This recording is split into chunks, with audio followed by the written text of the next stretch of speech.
చూడాల్సినటువంటి సమయం. ఇప్పుడు అంటే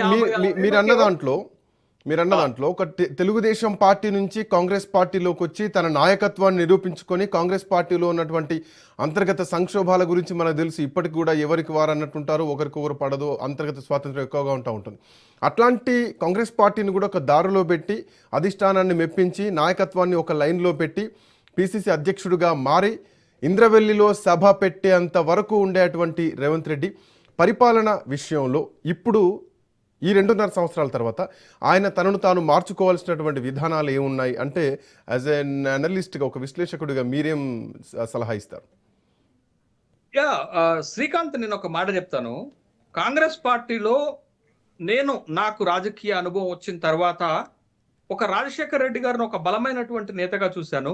ఆ తర్వాత నేను రేవంత్ రెడ్డిని చూస్తున్నాను అంత బలమైనటువంటి కాంగ్రెస్ పార్టీని లీడ్ చేస్తున్నటువంటి నేతగా చూస్తున్నాను. ఎందుకంటే ముఖ్యమంత్రి రేస్ లో అనేక మంది తెలంగాణ నుండి ఉన్నప్పటికీ కూడా అధిష్టానం దగ్గరకు వెళ్లకుండా హోటల్లోనే కూర్చొని ముఖ్యమంత్రిగా ఎంపికైన తర్వాతనే ఢిల్లీ వెళ్లి అధిష్టానాన్ని కలిసినటువంటి ఒక రేవంత్ రెడ్డిని నేను చూశాను. అంత బలమైనటువంటి నాయకత్వ లక్షణం నాకు కనపడింది. ఖచ్చితంగా మాట్లాడుకోవాల్సినటువంటి అంశం. అయితే రేవంత్ రెడ్డి గారు గనక కాంగ్రెస్ లోకి రాకుండా ఉంటే ముఖ్యమంత్రి అయ్యేవాళ్ళ? దీనికి ఒక ఉదాహరణ చెప్తాను నేను. ఆ ఉదాహరణ ఏంటంటే 2006లో, అంటే ఇప్పుడు మనం మాట్లాడుకుంటున్నటువంటి సందర్భానికి మ్యాచ్ అవుతుంది కాబట్టి నేను ఈ ఉదాహరణ తీసుకున్నాను.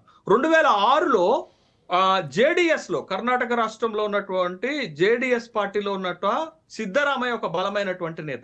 సిద్ధరామయ్య 2006లో జేడిఎస్ ని వదిలి కాంగ్రెస్ లోకి వస్తే 2013 నాటికే కర్ణాటక ముఖ్యమంత్రి అయ్యారు. జేడిఎస్ లో ఉంటే ఎన్నటికీ ముఖ్యమంత్రి కాలేడు. అదే విధంగా రేవంత్ రెడ్డి కూడా 2017లో కాంగ్రెస్ లోకి వస్తే 2023లో ముఖ్యమంత్రికి వచ్చారు.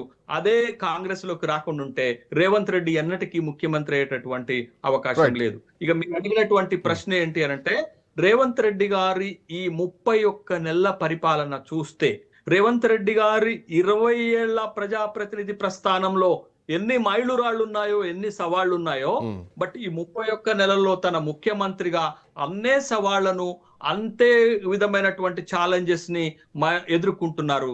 కానీ ఒక్కటి మాత్రం వాస్తవంగా మాట్లాడింది ఏంటంటే, రేవంత్ రెడ్డి గారు ముఖ్యమంత్రిగా బాధ్యతలు చేపట్టే నాటికి తనపై ఉన్నటువంటి ప్రజలకున్న నమ్మకం ఈ రోజు ఆ నమ్మకం తగ్గింది అనేది నా ఉద్దేశం. ఎందుకు అనంటే, తన పాలన విషయాల్లో కానీ, పాలన విషయంలో కానీ, తను ఇచ్చినటువంటి హామీల విషయంలో కానీ, ప్రభుత్వాన్ని నడుపుతున్నటువంటి తీరులో కానీ మోర్ ఎక్స్పెక్టేషన్స్ ఉన్నాయి ప్రజలకి. అంటే ప్రజలు ఎక్కువ ఆశించారు రేవంత్ రెడ్డి గారి గురించి, రేవంత్ రెడ్డి గారి నుండి. కానీ గత ప్రభుత్వ పాలనకి ఈ ప్రభుత్వ పాలనకి పెద్దగా తేడా లేదు అనేటటువంటి ఒక పెదవి విరుపు ప్రజల నుండి వస్తున్నటువంటి నేపథ్యంలో రేవంత్ రెడ్డి ప్రత్యేకతలేవి, రేవంత్ రెడ్డి స్పెషలైజేషన్స్ ఏవి, రేవంత్ రెడ్డి తనను తాను నిరూపించుకున్నటువంటి ఘట్టాలేవి, రేవంత్ రెడ్డి తనను తాను ప్రూవ్ చేసుకుని ఒక పాలనా దక్షుడుగా, ఒక పాలనావేత్తగా ఎదిగినటువంటి క్షణాలేవి, ఎదిగినటువంటి ఉదాహరణలేవి?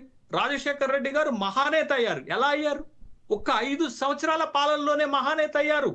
రాజశేఖర్ రెడ్డి గారు 2004లో ముఖ్యమంత్రి కాకముందు తనపై ఉన్నటువంటి ఒక ఫ్యాక్షనిస్ట్ ముద్రను దాటి, ఒక అస్మతివాద అనేటటువంటి ఒక ముద్రను దాటి కనీత 5 సంవత్సరాల కాలంలోనే ఒక మహానేతగా ఎదిగారంటే రాజశేఖర్ రెడ్డి గారు తెచ్చిన పథకాలు, సంక్షేమము, అభివృద్ధి, ప్రజల పట్ల తను చూపించినటువంటి ఔదార్యము, ప్రజలతో కలిసిపోయి మమేకమైనటువంటి విధానమే తన్ని మహానేత చేసింది. కానీ రేవంత్ రెడ్డి గారు ఈ 31 నెలల కాలంలో సాధారణ ప్రజలను తన ఇంటి వద్ద ఒక్క రోజు కలిసింది లేదు. ప్రజానేత ఎలా అవుతారు? ప్రజల పక్షాన ఉన్నట్టు ఎలా భావించాలా? సామాన్య పేద ప్రజలను లోకి వెళ్ళలేదు, కలవలేదు, వాళ్ళతో మమేకం కాలేదు, వాళ్ళని మెప్పించలేదు. మా ముఖ్యమంత్రి అనేటటువంటి స్థాయికి తన పాలన ఇవ్వలేకపోయారు. కాబట్టి రేవంత్ రెడ్డి ఒక బలమైనటువంటి ఛాలెంజ్ భవిష్యత్తులో ఎదుర్కొనేటటువంటి అవకాశం ఉంది.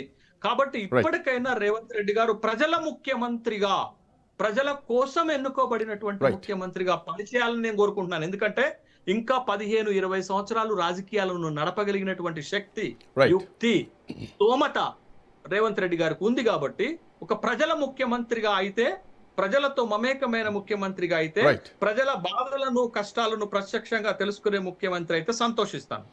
Thank you sir, thanks for joining.